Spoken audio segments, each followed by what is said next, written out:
Air ambulance issue নয়, medical বোর্ডের ওপর নির্ভর করছে বেগম জিয়ার লন্ডন যাত্রা। যে কোনো সময় দেশে ফিরে নির্বাচনে নেতৃত্ব দেবেন তারেক রহমান, জানালেন আমির খসরু। আগে গণভোট সহ 5 দাবিতে সিলেটে জামায়াত সহ 8 দলের সমাবেশ, আসতে পারে বৃহত্তর কর্মসূচি। এবার নির্বাচনে জনগণই দেবেন ভোটের পাহারা, বলছে বিএনপি। বাসায় গ্যাস লাইন লিকেজ থেকে বিস্ফোরণ, আগারগাঁওয়ে অন্তঃসত্ত্বা নারী সহ একই পরিবারের 8 জন দগ্ধ। নারায়ণগঞ্জে পুড়ল আরও 4 জন, কয়েকজনের অবস্থা আশঙ্কাজনক। দানার জমিন আছেন যে বালু সব বইজারে এই বালু ফলাই দেয় না, 10 8 আছে। খালবিল দখল ভরাটে বিপদ বাড়ছে রাজধানীর। রাজুক থাকার পরও নতুন কর্তৃপক্ষ গঠনের কার্যকারিতা নিয়ে প্রশ্ন, জবাবদিহিতা নিশ্চিতের তাগিদ। এবং বন্ধের পথে 9 আর্থিক প্রতিষ্ঠান, বিনিয়োগকারীদের ক্ষতিপূরণ দেওয়ার চিন্তা সরকারের। নীতি বহির্ভূত সিদ্ধান্তে বাড়বে করের বোঝা, দায় মুক্তি না দেওয়ার তাগিদ।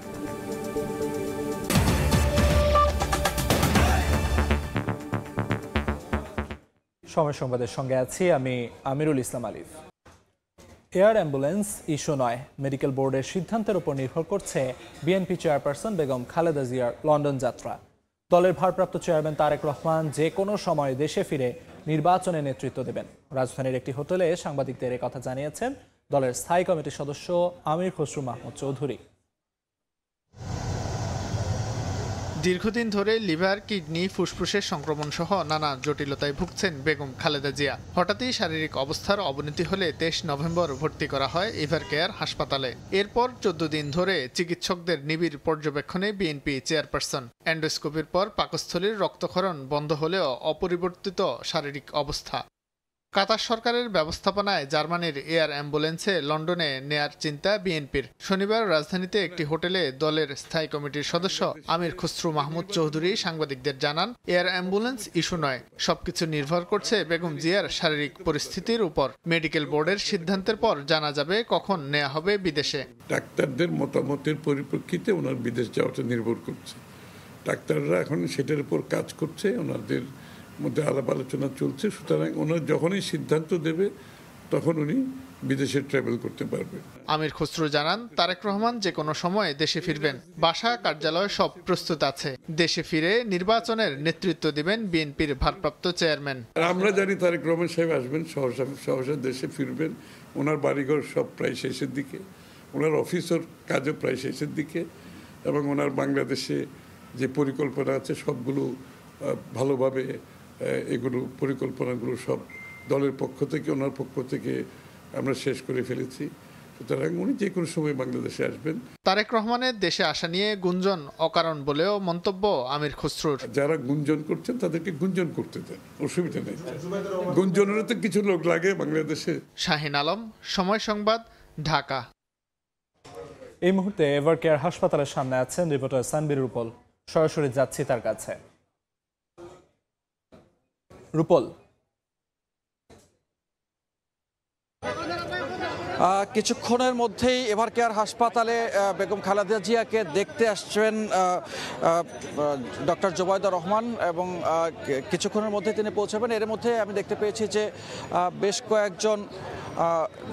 বেশ কয়েকজন নেতা তারা এভারকেয়ার হাসপাতালে প্রবেশ করেছেন, এবং 3:15টার দিকে বেগম খালেদা জিয়ার ব্যক্তিগত চিকিৎসক AJM জাহিদের ব্রিফিং করার কথা, এবং সেই ব্রিফিং থেকে আসলে প্রায় 1-1.5 দিন পরে আনুষ্ঠানিকভাবে দলের পক্ষ থেকে তার শারীরিক অবস্থার সবশেষ তথ্যটি তিনি জানাবেন। আপনি দেখতে পাচ্ছেন যে এর মধ্যে প্রস্তুত করা হচ্ছে ডায়েস, এবং এভারকেয়ার হাসপাতালের সামনে যে নিয়মিত ব্রিফিংটি হতো সেটি প্রায় 1.5 দিন পরে এসে আজকে এখন ব্রিফ করা হবে, এবং এখান থেকেই জানা যাবে বেগম জিয়ার শারীরিক অবস্থা এখন কেমন আছেন, এবং কি অবস্থার মধ্য থেকেই যাচ্ছেন, এবং বিদেশ যাওয়ার ব্যাপারে তার যে মেডিকেল বোর্ডটি আছে সেই মেডিকেল বোর্ড কী ধরনের সিদ্ধান্ত নিচ্ছে, বা এয়ার অ্যাম্বুলেন্স নেই বা কোন সিদ্ধান্তটি আসতে যাচ্ছে। তো সেজন্য হয়তো আরও কিছুক্ষণ অপেক্ষা করতে হবে। তবে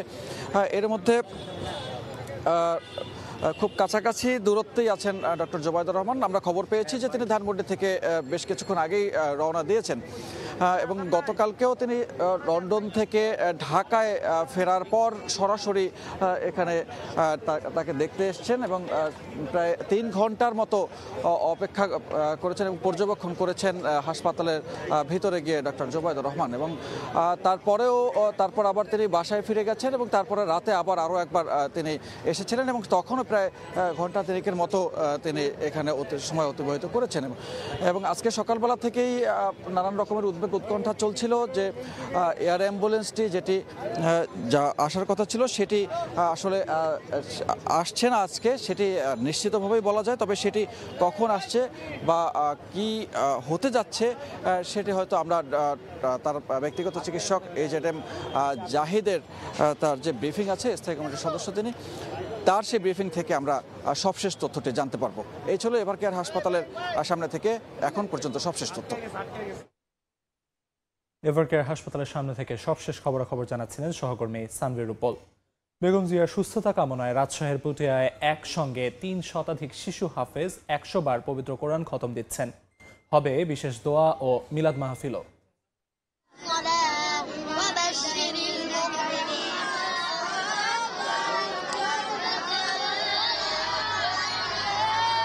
সারি বেঁধে বসে আছেন শত শত শিশু হাফেজ। একাগ্র চিত্রে পড়ছে পবিত্র কোরআনের আয়াত। নিষ্পাপ কণ্ঠে একটাই প্রার্থনা, বিএনপি চেয়ারপারসন বেগম খালেদা জিয়ার সুস্থতা। শনিবার সকাল 9টা থেকে রাজশাহীর পুঠিয়া শহরে এই আয়োজন শুরু হয়। 100 বার কোরআন খতমের এই আয়োজনে অংশ নিয়েছে উপজেলার 25টি হাফিজিয়া মাদ্রাসা ও এতিমখানার 3 শতাধিক শিশু হাফেজ। বিশেষ মোনাজাতের মধ্য দিয়ে শেষ হবে কোরআন তেলাওয়াত। খালেদা জিয়া যেন সুস্থ হয়ে যায়, আমরা এটা কামনা করি। দোয়া করি যেন আমাদের বিএনপি নেত্রী খালেদা জিয়া দ্রুত সুস্থ হয়ে যায়। আমাদের এই হাফেজে কোরআনের দোয়ার ওসিলায় তাকে দ্রুত সুস্থতা নিয়ামত দান করে, আমরা এটাই নিয়ে আমরা আজকে আমাদের আয়োজন। শিশুদের আল্লাহ পছন্দ করে, তারা নিষ্পাপ, তাদের দোয়া আল্লাহ কবুল করবেন, এই আশা থেকে আমরা দেশনেত্রী বেগম খালেদার জন্য অনুষ্ঠানে আয়োজন করেছি। আমরা বেগম জিয়ার রোগ মুক্তি কামনায় প্রতিদিনই দেশের বিভিন্ন স্থানে বিএনপি নেতাকর্মীরা দোয়া ও বিশেষ প্রার্থনার আয়োজন করছেন। মওদুদ রানা, সময় সংবাদ, রাজশাহী। নির্বাচনের আগে গণভোট ও লেভেল প্লেইং ফিল্ড নিশ্চিত সহ 5 দাবিতে সিলেটে চলছে জামায়াত সহ 8টি রাজনৈতিক দলের সমাবেশ। সপ্তাহব্যাপী কর্মসূচির শেষ দিনে সিলেট আলিয়া মাদ্রাসা মাঠে জড়ো হয়েছেন 4 জেলার হাজারো নেতাকর্মী। সমাবেশ থেকে আসতে পারে বৃহত্তর কর্মসূচির ঘোষণাও। শনিবার দুপুর 12টায় সমাবেশ শুরুর কথা থাকলেও সকাল থেকেই সিলেট আলিয়া মাদ্রাসা মাঠে আসতে শুরু করেন জামায়াত, ইসলামী আন্দোলন সহ 8 দলের নেতাকর্মীরা। অনেকে উপস্থিত হন ভোরেই। হাতে ছিল প্লাকার্ড, ব্যানার সহ দলীয় প্রতীক। সমাবেশের শুরুতে জাতীয় নির্বাচনের আগে গণভোট ও লেভেল প্লেইং ফিল্ড নিশ্চিত সহ 5 দফা দাবি তুলে ধরেন স্থানীয় নেতারা। নেতাকর্মীরা জানান, সুষ্ঠু নির্বাচনের স্বার্থে প্রশাসনকে উদ্যোগী হতে হবে এখন থেকেই। এই সমাবেশের প্রধান দাবি হচ্ছে আমরা জুলাই সনদের ভিত্তি এবং 2 নম্বর দাবি হচ্ছে গণভোট নির্বাচনের পূর্বে যাতে বাস্তবায়ন হয়। সারা বাংলাদেশে যে অবস্থা শুরু হয়েছে নির্বাচন আগেই, আমার মনে হয় যদি লেভেল প্লেইং যদি না হয় তাহলে কতটুক ফেয়ার নির্বাচন হবে। এ সময় বিগত সরকারের আমলে নানা অপরাধে জড়িতদের বিচার দাবি করেন নেতাকর্মীরা। নিষেধাজ্ঞার দাবি তোলেন ফ্যাসিবাদের সহায়তাকারী রাজনৈতিক দলগুলোর উপরেও। যে সমস্ত মা বোনদের বুক খালি হয়েছে, যে সমস্ত ভাইরা পঙ্গু হয়েছে, আমরা সরকারের কাছে আবেদন জানাচ্ছি যত দ্রুত সম্ভব এই সমস্ত খুনিদের এবং তাদের সহযোগীদের আইনের আওতায় যেন নিয়ে আসা হয়। জাতীয় সংসদ নির্বাচনের পূর্বেই গণভোট আয়োজনের আমাদের দাবি। আশা করছি যে আজকের সিলেটের এই ঐতিহাসিক জনসভা, যেটিতে লক্ষ লক্ষ লোকের সমাবেশ হবে, ইনশাআল্লাহ জাতীয় নেতৃবৃন্দ এই দাবির পক্ষে কথা বলবেন এবং একই সাথে পরবর্তী কর্মসূচিরও একটি ইশারা ইনশাআল্লাহ দেবেন। গত 30 নভেম্বর থেকে শুরু হওয়া ধারাবাহিক বিভাগীয় সমাবেশের শেষ দিনে দলগুলোর শীর্ষ নেতারা বৃহত্তর কর্মসূচি ঘোষণা করবে বলেও মন্তব্য করেন নেতাকর্মীরা। শফিক মুন্সি, সময় সংবাদ, সিলেট। এই মুহূর্তে সিলেটে সমাবেশ স্থলে আছেন সহকর্মী শফিক মুন্সি। সরাসরি যাচ্ছি তার কাছে। আগেই কিন্তু বাংলাদেশ জামায়াত ইসলামের আমির ডাক্তার শফিকুর রহমান ইসলামী আন্দোলন বাংলাদেশের আমির সৈয়দ রেজাউল করিম সহ অন্যান্য শীর্ষ নেতা যারা আছেন 8 দলের মঞ্চে উপবিষ্ট হয়েছেন এবং তারা কিছুক্ষণ পর তাদের বক্তব্য রাখবেন এবং তাদের বক্তব্যের মাধ্যমেই কিন্তু সপ্তাহব্যাপী যে 7 বিভাগীয় কর্মসূচি পালন করছিল 8টি রাজনৈতিক দল সেটি পর্দা নামতে যাচ্ছে। এবং আমরা যে বিষয়টি জেনেছি যে গত 30শে নভেম্বর কিন্তু তাদের এই বিভাগ ভিত্তিক যে কর্মসূচি সমাবেশগুলো সেটি শুরু হয় এবং আজ এই সিলেটের কর্মসূচির মাধ্যমে 7 দিনব্যাপী কর্মসূচি শেষ হবে এবং এই 7টি দিনই তারা প্রতিটি বিভাগে গিয়ে গিয়ে সেই জায়গার স্থানীয় যে মানুষজন আছে তাদেরকে একটি বিষয় জানিয়েছে যে মূলত এখন বাংলাদেশের মানুষের 5টি দাবি খুব দ্রুত আসলে সরকারের পূরণ করা উচিত। তার মধ্যে অন্যতম হচ্ছে আগামী জাতীয় নির্বাচনের আগে গণভোট নিশ্চিত করা এবং আগামী জাতীয় নির্বাচনের আগে লেভেল প্লেইং ফিল্ড নিশ্চিত করাও কিন্তু তাদের অন্যতম দাবি। একই সাথে তাদের দাবি বিগত সরকারের আমলে যারা নানা অপরাধের সাথে জড়িত ছিল তাদের বিচার দৃশ্যমান করা এবং একই সাথে বিগত সরকারের আমলে যেসব রাজনৈতিক দল তাদের সহায়তাকারী ছিল তাদের রাজনীতির উপর নিষেধাজ্ঞাও কিন্তু অন্যতম দাবি। এই দাবিতে সিলেটের আজকের এই কর্মসূচি বেলা 12টায় আনুষ্ঠানিকভাবে শুরু হয় এবং তার অনেক আগে থেকেই কিন্তু এই আলিয়াবাগ প্রাঙ্গণ ভরে যায় নেতাকর্মীদের আগমনে। তো এই ছিল আমার কাছে সিলেট থেকে 8 দলের যে কর্মসূচি বিভাগীয় সমাবেশ সে ব্যাপারে সর্বশেষ। সিলেট আলিয়া মাদ্রাসা মাঠ থেকে সবশেষ খবরাখবর জানাচ্ছিলেন সহকর্মী শফিক মুন্সি। এবার নির্বাচনে জনগণই ভোটের পাহারা দেবে বলে মন্তব্য করেছেন বিএনপি স্থায়ী কমিটির সদস্য সালাউদ্দিন আহমদ। দুপুরে কক্সবাজারের চকরিয়ায় পথসভায় তিনি বলেন, গণতন্ত্রের মুখোশে শেখ হাসিনা একদলীয় শাসন ব্যবস্থা কায়েম করেছিল। ফ্যাসিবাদের কবলে পড়ে জনগণ হারিয়েছেন ভোটাধিকার। এবার সুষ্ঠু নির্বাচনের মধ্য দিয়ে দেশে প্রকৃত গণতান্ত্রিক ব্যবস্থা ফিরবে বলে আশাবাদ জানান সালাউদ্দিন আহমদ। বলেন, এবার হবে সারা বিশ্বের স্বীকৃত ও প্রশংসিত নির্বাচন। বাংলাদেশের জনগণ রক্ত দিয়ে শেখ হাসিনার পতন ঘটিয়েছে। আমার চাইতেও বেশি এই নির্বাচন হবে সারা বিশ্বের মধ্যে স্বীকৃত এবং প্রশংসিত একটি নির্বাচন। এই নির্বাচন জনগণই তার নিজের ভোটের পাহারা দিবে, আর কাউকে লাগবে না। শেখ হাসিনা বাংলাদেশের অস্তিত্বে কখনো বিশ্বাস করেনি, মনে প্রাণে কখনো তিনি বাংলাদেশে অবস্থানই করেনি, বাংলাদেশের মানুষের কখনো সেবা করেনি। তারা শুধু সেবাদাস হিসাবে এবং একটি পার্শ্ববর্তী দেশের সেবাদাস হিসাবে বাংলাদেশে তারা ক্ষমতায় অধিষ্ঠিত ছিল এই দেশের সম্পদ পাচার করার জন্য, এই দেশকে গণতন্ত্রে পরিণত করার জন্য। সুষ্ঠু নির্বাচনের মাধ্যমে অন্তর্বর্তী সরকার দায়িত্ব হস্তান্তর করবে বলে আশাবাদ ব্যক্ত করেছেন পররাষ্ট্র উপদেষ্টা মোহাম্মদ তৌহিদ হোসেন। সকালে রংপুরে এক মতবিনিময় সভায় নির্বাচনে আইন শৃঙ্খলা পরিস্থিতি নিয়ে সতর্ক থাকার পরামর্শ দেন উপদেষ্টা। প্রফেসর ইউনূস কিন্তু সবসময় বলছেন যে এটা একটা আদর্শ নির্বাচন হতে হবে যেটা থেকে কারো কোনো কমপ্লেন থাকবে না এবং সেক্ষেত্রে আইন শৃঙ্খলাটা খুব গুরুত্বপূর্ণ। কারণ যেই ক্যান্ডিডেটের হারার সম্ভাবনা তিনি কিন্তু সবসময় গন্ডগোল সৃষ্টি করার চেষ্টা করতে পারেন, এটা মনে রাখতে হবে। সেটা মনে রেখেই আমি আশা করি যে যথেষ্ট ব্যবস্থা নেওয়া হবে। এ নিয়ে তো চিফ ইলেকশন কমিশনারও মিটিং করছেন এবং স্ট্র্যাটেজি নির্ধারণ হচ্ছে। হোম মিনিস্ট্রির যে অ্যাডভাইজার আছেন আমার বন্ধু, উনিও পরিকল্পনা করছেন। আমি আশা করি যে আমরা সবাই আশা করি যে একটা সুষ্ঠু নির্বাচনের মাধ্যমে নতুন সরকার গঠিত হবে এবং আমরা আমাদের দায়িত্ব তাদেরকে বুঝিয়ে দিয়ে চলে যেতে পারবো। গ্যাস লাইনের লিকেজ থেকে আগুন বিস্ফোরণ। রাজধানীর শেরেবাংলা নগর এলাকায় শিশু, অন্তঃসত্ত্বা সহ একই পরিবারের 8 জন দগ্ধ হয়েছেন। এর মধ্যে আশঙ্কাজনক 4 জন ঢাকা মেডিকেলের বার্ন ইউনিটে চিকিৎসাধীন। এদিকে নারায়ণগঞ্জের সোনারগাঁওয়ে গ্যাসের চুলা থেকে বিস্ফোরণে একই পরিবারের 4 জন দগ্ধ হয়েছেন। তাদের জাতীয় বার্ন ইনস্টিটিউটে ভর্তি করা হয়েছে।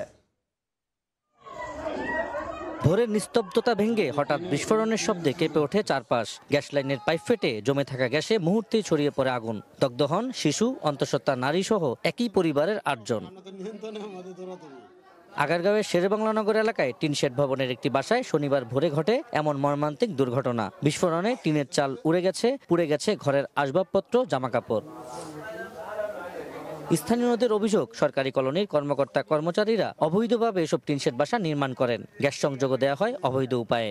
পাশের মধ্যে চিকটা শুরু হয়, ওই সময় দেখি আগুন দাও দাও করে জ্বলতেছে। কিছু লোকের গায়ে আগুন লাগানো, পুরা তারা বাইরে যাইতেছে দৌড়ে। এই জায়গাতে সবাইকে ঢাকা মেডিকেলে নিয়ে গেছে।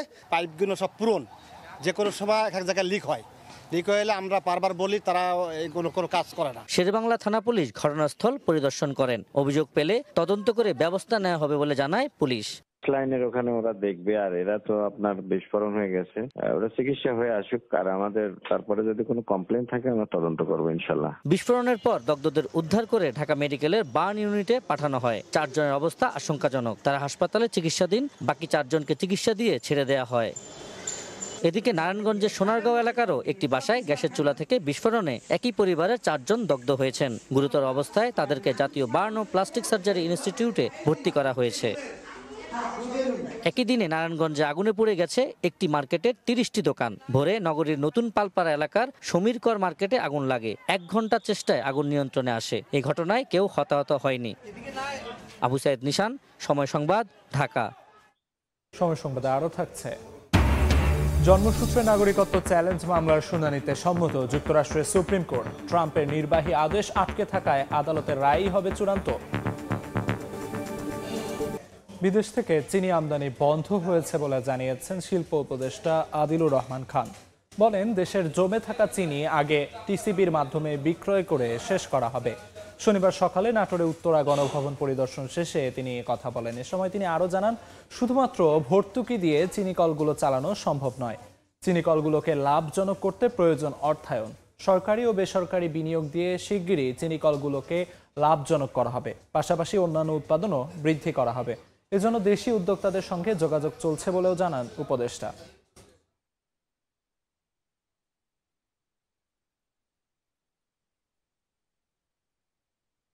বিদেশ থেকে আমদানি করা চিনি আপাতত আমদানি বন্ধ, কারণ বাংলাদেশের চিনি কলের চিনি যা জমা হয়ে আছে এটা আগে বিক্রি হবে।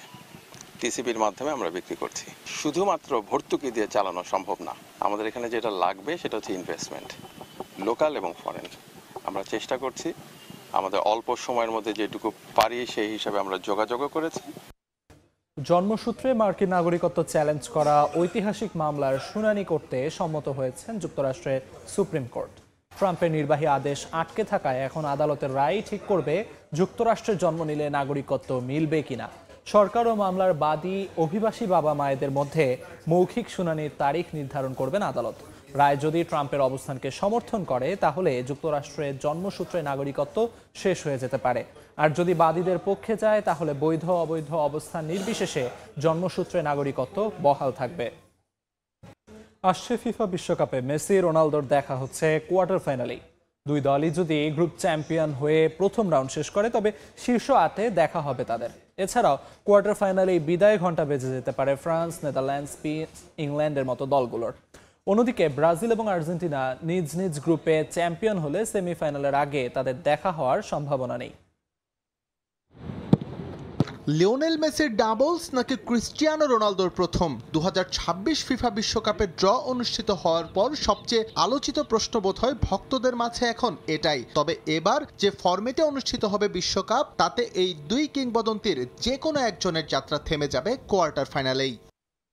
ড্রর পর সূচি বলছে লিও মেসির আর্জেন্টিনা এবং CR7-এর পর্তুগালের দেখা হয়ে যেতে পারে শীর্ষ 8-এ। তবে এজন্য দু দলকেই টপ করতে হবে নিজ নিজ গ্রুপে। যদি কেউ রানার্স আপ কিংবা গ্রুপের তৃতীয় স্থানে থাকা দলগুলোর মাঝে সেরা 8-এ থাকে তখন সমীকরণ হয়ে যাবে ভিন্ন, কারণ দ্বিতীয় রাউন্ডে তখন একে অন্যকে সামলাতে হবে কঠিন প্রতিপক্ষ। শুধু আর্জেন্টিনা কিংবা পর্তুগাল নয়, আসছে বিশ্বকাপে ফেভারিটদের বড় একটা অংশের বিদায় ঘণ্টা বাজবে কোয়ার্টার ফাইনালে বিগ ম্যাচের মধ্য দিয়ে। গ্রুপ পর্বে সবার performance up to the mark থাকলে এবং দ্বিতীয় ও তৃতীয় রাউন্ডে যদি অপ্রত্যাশিত কিছু না ঘটে তবে শীর্ষ 8-এ ফ্রান্সের প্রতিপক্ষ হতে পারে নেদারল্যান্ডস, স্পেন মুখোমুখি হবে বেলজিয়ামের এবং ব্রাজিলকে সামলাতে হবে ইংল্যান্ড।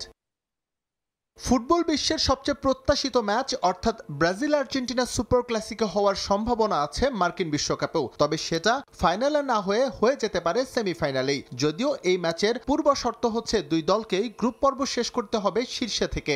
একই সঙ্গে পরের রাউন্ডগুলোতেও পেরোতে হবে প্রতিপক্ষের বাধা। আর যদি গ্রুপ পর্যায়ে হিসেব বদলে যায় তাহলে সমীকরণ বদলে যাবে তাদের শীর্ষ 4-এরও।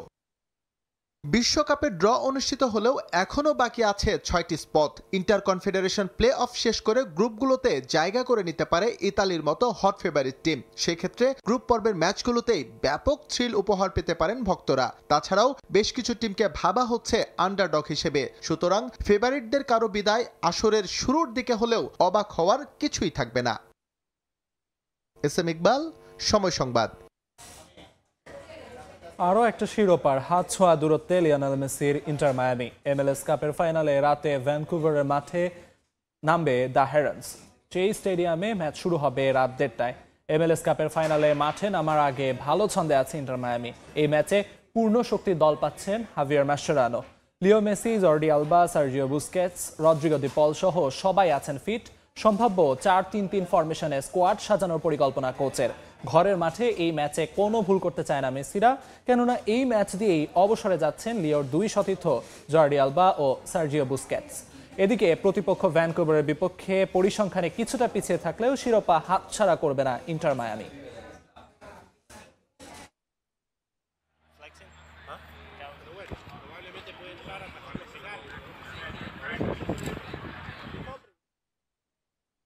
এ পর্যায়ে শীর্ষ সংবাদগুলো জানিয়ে দিচ্ছি আরেকবার। বেগম জিয়াকে বিদেশ নিতে এখনো এয়ার অ্যাম্বুলেন্স আনার নির্দেশ দেননি চিকিৎসকরা। রোববারও সম্ভাবনা ক্ষীণ। এভার কেয়ারে শাশুড়ির পাশে পুত্রবধূ জুবাইদা। আগে গণভোট সহ 5 দাবিতে সিলেটে জামাত সহ 8 দলের সমাবেশ। আসতে পারে বৃহত্তর কর্মসূচি। এবার নির্বাচনে জনগণই দেবেন ভোটের পাহারা, বলছে বিএনপি। এবং বাসায় গ্যাস লাইন লিকেজ থেকে বিস্ফোরণ। আগারগাঁওয়ে অন্তঃসত্ত্বা নারী সহ একই পরিবারের 8 জন দগ্ধ। নারায়ণগঞ্জে পুড়ল আরও 4 জন। কয়েকজনের অবস্থা আশঙ্কাজনক।